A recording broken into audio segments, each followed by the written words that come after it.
다음으로 볼 종목은 이제 삼성물산인데요. 삼성물산 같은 경우에는 이제 저 같은 경우에 어떤 생각을 가졌냐면 일단 항상 차트는 역대 차트를 먼저 한번 둘러보고요. 역대 차트에서 코로나 때 이제 저점을 형성을 했었고 고점은 이제 왼쪽에 있기 때문에 차트는 굉장히 안 좋은 차트인 거죠. 그죠? 제일 먼저 봐야 되는 거는 지지선과 정성인데 지지선은 여기서부터 시작된 얘인데 얘가 무너진 거는 상당히 안 좋은 거예요. 지금. 그래서 새로 생긴 건데 얘는 사실 있으나 마나한 거죠. 얘는 단기이기 때문에. 네.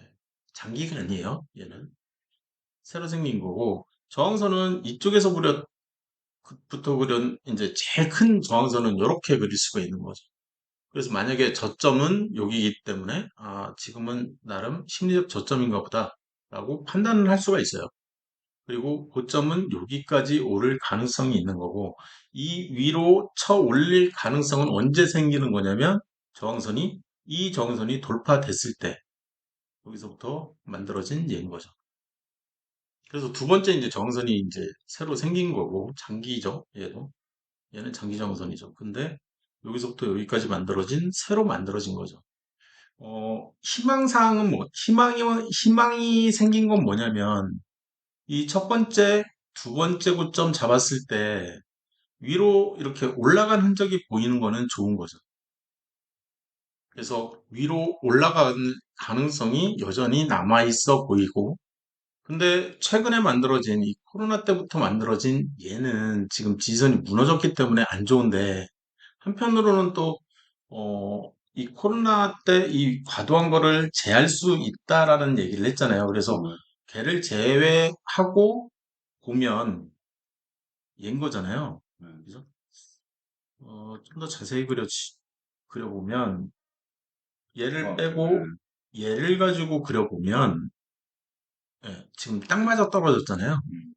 그러면 아직은 안정적이지 않을까라는 기대 심리는 있는 거예요. 왜, 여기는 거의 멘붕 매수, 멘붕 매도 막 이런 현상이 벌어졌기 때문에 제외를 한 것뿐이고요. 그래서, 신기하게 저점과 저점이 맞아 떨어지는 것을 볼 수가 있는 거죠. 그리고 제가 이 삼성물산 가지고 얘기하는 것 중에 하나가 이 고점과 이 고점을 연결한 이후에 여기서부터 한 달, 두 달, 세 달, 네 달, 다섯 달, 여섯 달 얘가 이제 실적이라는 표현을 쓰잖아요. 이 실적을 기준으로 했을 때 저항선 돌파를 한 이후에 지지선으로 정확하게 이렇게 만들어졌었거든요. 그러면 어, 장대항공이 한 번, 두 번, 세 번이 만들어졌으니 아까 제가 카카오에서도 이런 현상을 봤기 때문에 이거 대세 상승으로 가지 않을까? 근데 신기하게 지금 밀리고 있거든요. 저는 이게 이해가 안 되더라고요. 근데 한편으로는 이거 개미 털기 아니야? 이런 생각도 들고요. 그래서 기관이나 외국인은 어떻게 하고 있는지를 좀 볼 필요는 있어요. 기관도 지금 여기서부터는 좀 사고 있다, 여기서부터 지금 사고 있다라고 판단하면 될 것 같고요. 외인들은 지금 이쪽에서부터 사고 있다라고 판단을 해도 되는 거잖아요. 이 왼쪽에서부터. 기관은 여기고요. 기관 물량이 이제 이쪽부터 이렇게 늘어나고 있으니까 지금 기관은 한 달, 두 달, 세 달, 네 달, 다섯 달 정도는 순매수하고 있는 거 아니야? 그리고 외인들도 여기서 이제 조금 바로 사고 멈추고 난 다음에 이쪽에서부터 이제 이 대세 상승처럼 이렇게 사고 있으니까 최소 9개월 정도는 사고 있는 거 아니야? 좀 이런 생각을 가지고는 있는 거죠. OBV도 유지가 되겠네요, 계속. 그건 모르죠.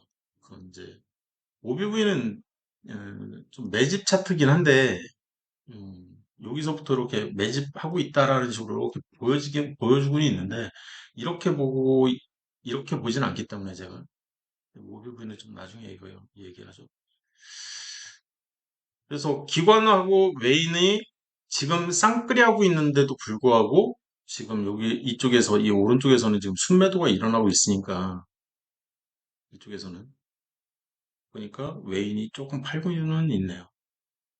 그래서 삼성물산은 이런 상황이다.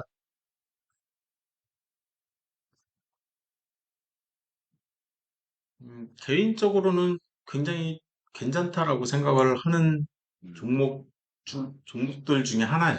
삼성물산 같은 경우에. 그러니까 내가 주식을 잘 못해. 근데 좀 장기로 묻어두고 싶어. 삼성전자 어때요? 뭐 이런 질문을 했을 때, 음, 저는 삼성물산이 좀 더 나아 보이는데요. 뭐 이런 식의 답변을 하는 음. 삼성전자보다는 삼성물산이 낫지 않겠나. 얘는 스타트업 포인트라고 우리 한다 그러면 아까 전에 얘기했던 여기 첫 번째 여기 예, 여기 저 양봉에서 스타트 기어가 될 거 아니에요, 그죠? 그렇죠. 요 다음에 첫 양봉, 그렇죠. 그죠? 예.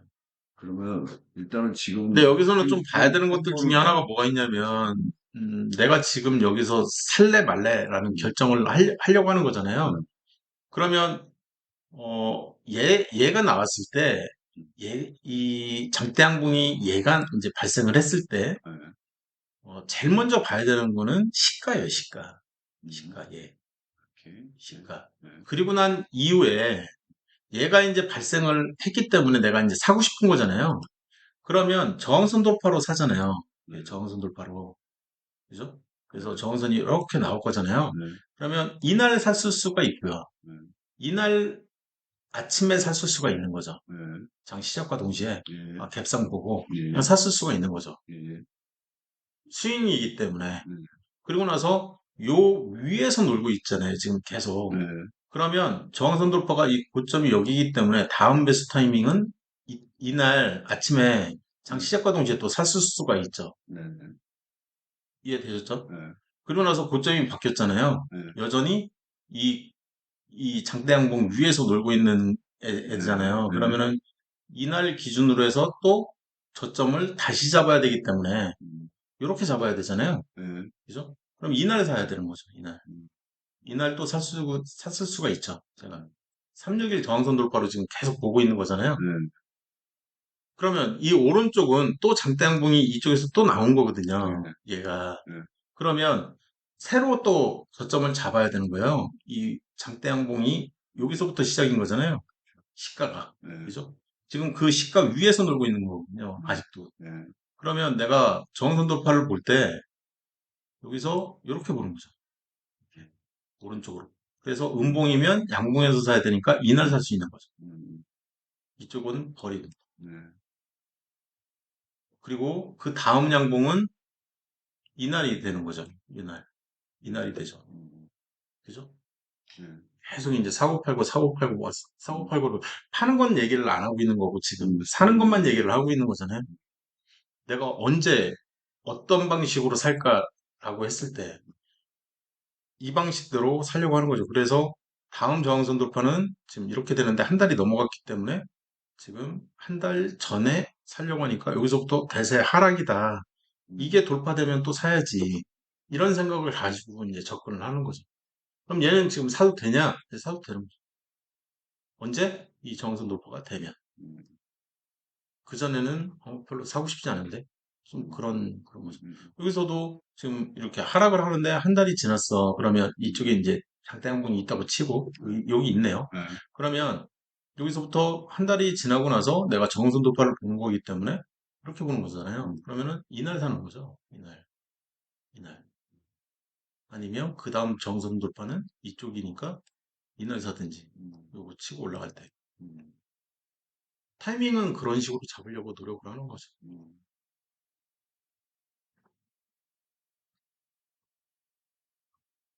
삼성물산인데 삼성물산 같은 경우에도 오랜만이니까 재무추이 보시면 지금 이 정도면 초고속 성장주예요. 음, 그잖아요. EQ까지도 지금 초고속 성장주라고 봐도 되거든요. 음, 그잖아요. 얘는 광속이고 79%니까 음. 준광속 성장주에 해당되는 거죠. 그러면 16년 이래 최고로 좋네요. 그렇다고 봐야죠. 이때도 음, 좋긴 했지만 근데 뭐 21%, 30% 이렇게 예, 그죠? 지금 그러면 이제 1년으로 봤을 때 이제 굉장히 좋아질 거잖아요. 네, 그게 예상이 되잖아요. 사실 이 그죠? 정도로 네, 좋다는 거는. 근데 PBR을 보시면 지금 0.7, 0.8밖에 안 돼요. 제가 성장주는 3 정도까지 오른다. 그러면 성장주 정도를 기준으로 잡아도 지금보다 한 4배 정도는 오를 가능성이 있는 거예요. 가능성은. 네. 이 유보율을 어떻게 쓰냐에 따라서는 이제 다르겠죠. 물론. 그리고 지금 실적으로 봐서는 PBR이 5까지는 올라야 되는데, 그잖아요? 네. 그러면은 몇 표가 올라야 정상인 거죠, 사실. 그죠. 근데 이제 잠재되어 있는 리스크는 아무래도 세금 내는 게 좀,